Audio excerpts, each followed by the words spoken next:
할렐루야. 6월 26일 금요일 매일 성경 묵상입니다. 오늘 말씀은 고린도전서 15장 20절에서 34절의 말씀입니다. 성경과 매우 친숙한 열매들, 나무들이 있습니다. 그것은 포도, 무화과, 감람나무 열매 이런 것들이죠. 저는 어릴 때부터 교회를 다녔는데요. 교회에서만 봤던 나무가 있었습니다. 동네에도 없고 우리 과수원에도 없었어요.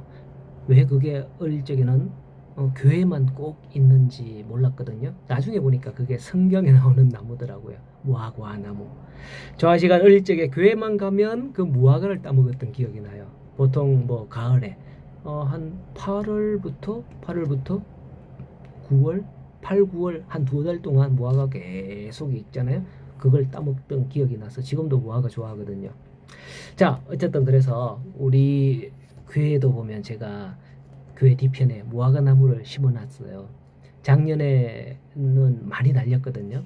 근데 올해는 더 기대하셔도 좋을 것 같아요. 작년에는 조금 늦게 달리기 시작해갖고 마지막 과실은 익지도 않았는데 올해는 벌써부터 무화과가 이따만하게 막 주렁주렁 달리고 있더라고요. 아마 7월 말에서 8월 경에는 무화과 열매가 많이 익어서 먹을 수 있을 것 같습니다. 우리 성도들이 한 사람도 빠지지 않고 한 사람에 하나 이상씩 먹을 수 있을 것 같습니다.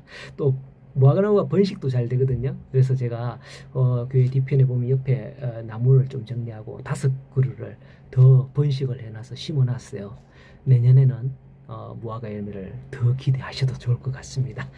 제가 왜 이렇게 무화과 나무 열매에 대해서 이야기를 먼저 하느냐 하면 이게 자랑하려고 하는 게 아닙니다. 바로 20절 말씀에 그러나 이제 그리스도께서 죽은 자 가운데서 다시 살아나서 잠자는 자들의 첫 열매가 되셨도다 라고 하는 거예요. 예수님께서 첫 열매가 되셨으니 당연히 그 뒤로도 많은 열매들이 맺힐 거예요. 예수님께서 어떤 열매가 되신 걸까요? 바로 부활의 첫 열매가 되셨다는 거죠.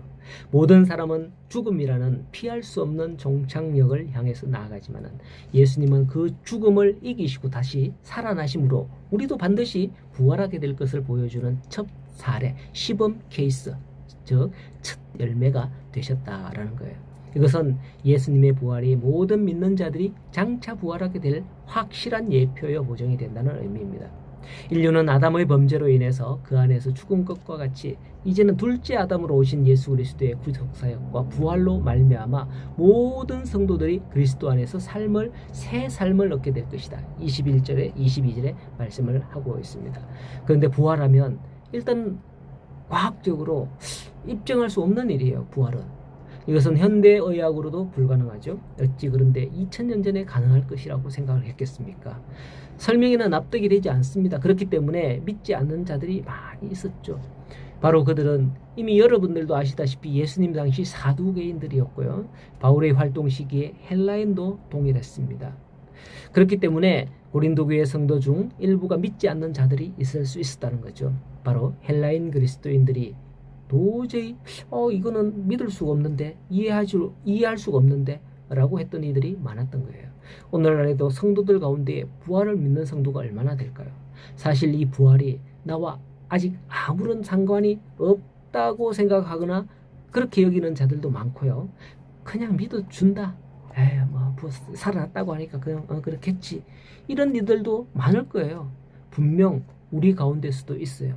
다만 부활을 심도 있게 고민하지 않고 믿는다니까 이렇게 말하는 이들이 있을 거라 생각됩니다. 왜냐하면 안 믿는다고 안 믿어진다고 하면 믿음도 없어. 믿음도 없는 것들이 이렇게 믿음 없는 자로 취급당하기 때문에 믿는다 해도 별 상관이 없어서 믿어준다 이런 경향이 있다는 거예요. 그럼 나도 믿어 이렇게 가는 그런 경향도 있다는 거죠. 그렇습니다. 부활의 문제는 일상적인 생활 가운데서 그리 갈급하지 않아요. 오늘날 우리 보면 오히려 바울의 초대 교회 시대와 같은 때에 예수 믿는 것으로 인해서 환난과 핍박을 당할 때 그리스도인이라는 이유로 원형 경기장에서 사자의 밥이 되고 하는 그런 때에 부활은 그들에게 절실한 겁니다. 나 죽어도 하늘나라 천국에서 다시 살아날 거야.